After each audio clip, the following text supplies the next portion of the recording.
अच्छा, जो बड़ी खबर जियोपॉलिटिकल टेंशन जो है पश्चिम एशिया में और तनाव बढ़ता हुआ जा रहा है। अमेरिकी सेना ने ईरान के कई ठिकानों पर हमले कर दिए हैं और जवाब में ईरान ने भी 2 अमेरिकी एयरबेस पर हमला किया है।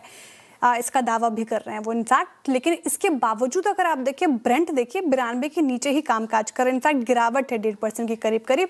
तो कच्चा तेल यहाँ से क्यों नहीं उछल रहा, या फिर अब ये वॉर रेजिस्टेंट हो गया है? बड़ा सवाल सभी के मन में है, जहन में है। तो समझ लेते हैं आखिर क्या कारण है इसके पीछे। आशीष जी के साथ। Ashish ji, good afternoon. 1 साल के क्रूड की चाल तो आप समझाएंगे ही, लेकिन सबसे पहला सवाल कि क्या अब ये वॉर रेजिस्टेंट हो गया है क्रूड? वॉर रेजिस्टेंट नहीं, वॉर रेजिस्टेंट तो नहीं हुआ है। मैं बताता हूँ 1 साल की चार्ट असल में श्रेया पहले से कह रही है, इसीलिए क्योंकि आज सुबह ये मेंशन करा था। ये वॉर से पहले आप लोग को याद होगा कच्चा तेल थोड़ा सा सप्लाई ओवरहैंग था इस मार्केट में, इंडस्ट्रियल डिमांड स्लो डाउन हो रही थी, तो काफी लंबे पीरियड से $60 to $70 के इर्द गिर्द क्रूड कामकाज कर रहा था। वो तो जब ये वॉर की शुरुआत हुई, स्ट्रेट ऑफ हॉर्मुज का क्लोजर हुआ, तो अप्रैल में एक समय आया था जब कच्चा तेल इंचअप होके $120 प्रति बैरल के आसपास पहुंचता हुआ नजर आया था, पर टिका नहीं, वापस ठंडा पड़ा और लार्जली $95 के इर्द गिर्द गिव और टेक $5 कंसोलिडेट कर रहा है काफी लंबे समय से। आज भी आपने जैसे मेंशन करा सुबह 95-96 पे था। वॉर रिलेटेड ऐसा कोई अपडेट नहीं है और क्रूड फिर कूल ऑफ होता हुआ नजर आ रहा है। क्यों कूल ऑफ हो रहा है, जब मेरे ख्याल से रीसेंट हिस्ट्री में इससे बड़ा सप्लाई शॉक इस मार्केट को नहीं मिला है। और यूएस ईरान वॉर, वो स्ट्रेट ऑफ हॉर्मुज क्लोजर 100 दिन से ऊपर हो गया, ये सब चला ही चले जा रहा है। ध्यान रखिएगा, ये रोज सुबह जो अपडेट्स आते हैं, ये सारे जो जियोपॉलिटिकल कंसर्न्स आते हैं, ये हेडलाइन ग्रैब करने लायक ठीक होते हैं और एक कच्चे तेल में नी जर्क रिएक्शन आता है, पर असल में कच्चे तेल का मार्केट स्ट्रक्चरल डायनामिक्स को फॉलो करता है, सप्लाई और डिमांड को। तो इवेंचुअली उसी के पे ज्यादा रिएक्शंस आपको देखने को मिलते हैं। हेडलाइंस और नी जर्क अपनी जगह। क्यों नहीं चल रहा कच्चा तेल, अब वो समझाता हूं। इस वॉर छिड़ने से पहले मैंने दिखाया था आपको $60-70 पे क्रूड कामकाज करता था। वही समय पे इंडस्ट्रियल स्लोडाउन की शुरुआत हो चुकी थी। इस वॉर के बाद तो इंडस्ट्रियल स्लोडाउन ग्लोबली और बढ़ता हुआ आपको नजर आया है। इस वॉर के पीरियड में एक और इंटरेस्टिंग सरप्राइज स्प्रिंग अप हुआ था। नॉन ओपेक के सप्लाई बफर्स, अमेरिकास, उसमें खासतौर पे यूएस, गुआना वगैरह से खूब सारी सप्लाई मार्केट्स में आती हुई नजर आई, तो उन्होंने काफी हद तक कंपनसेट करना शुरू करा।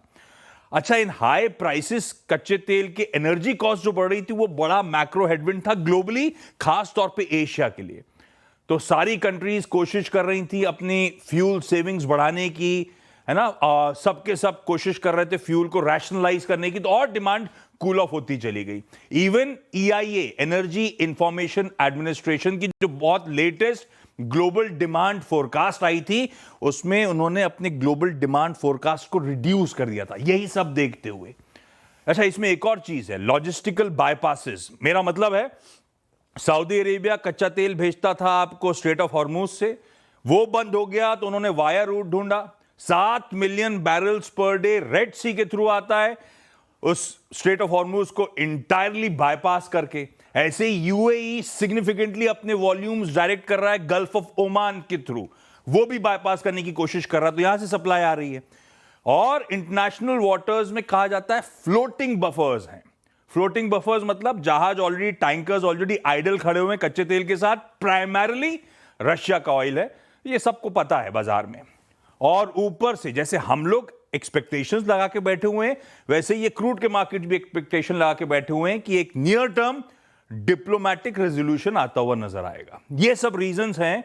तमाम ऐसे अपडेट्स के बावजूद, वो ब्रोकरेज अपडेट्स बड़े बड़े आए थे, कितने मैसिव अपसाइड, $150 $200, कुछ नहीं हुआ। क्रूड कूल ऑफ होके, अभी भी कूल ऑफ तो नहीं कहूंगा, लेकिन लार्जली एक दायरे में, कोई बहुत सडन और बहुत तगड़े स्पाइक से वंचित, बिल्कुल कंसोलिडेट करता हुआ क्रूड आपको नजर आएगा। क्योंकि जब वॉर होता है तो ऐसा लगता है अमूमन की क्रूड में उछाल आएगा, वो फिलहाल अभी नजर नहीं आ रहा। लेकिन अब यहाँ से क्या चाल नजर आ रही है क्रूड की, यहाँ से कैसे देख रहे हैं आप क्रूड को? मुझे पता है ऐसा सवाल आता, ये आप नहीं पूछती तो वो भाई साहब नोएडा वाले पूछ डालते हैं। मैं तो नहीं बता सकता, मैं क्रूड मार्केट का एक्सपर्ट नहीं हूँ, चाल का नजर आती है। लेकिन यही सवाल मेरे डायरेक्टर साहब, मैंने ना प्रोड्यूसर साहब को बोल रखा था, वो हमारे पोल के जवाब लेकर आइएगा, पहले 2 जवाब। यही सवाल हमने कुछ दिन पहले पोल करा था, 2 दिन पहले की बात है। तब पहला सवाल क्या था कि आप कहां जाता हुआ देख रहे हैं कच्चा तेल को, 110 या 85 की तरफ? मेजॉरिटी कह रही थी 85 की तरफ। यही सब रीजन साइड करते हुए उनका मानना था क्रूड कूल ऑफ होगा।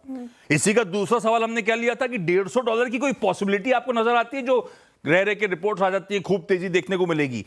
ओवरवेलमिंग 2/3 पार्टिसिपेंट्स ने कहा था इसकी पॉसिबिलिटी नहीं है कि $150 जाता हुआ नजर आएगा। तो ये इसीलिए ये सवाल उठाए गए थे उस दिन। मुझे आइडिया नहीं है अब, और किसी को आइडिया नहीं है खैर, क्योंकि आपने देखा था इससे पहले वाले जवाब में बड़ा कॉन्फ्लिक्टिंग आंसर था, ऑलमोस्ट 50-50, क्योंकि सबको पता है कि सिचुएशन बड़ी फ्लूइड है। पर एज ऑन डेट ये कहानी है।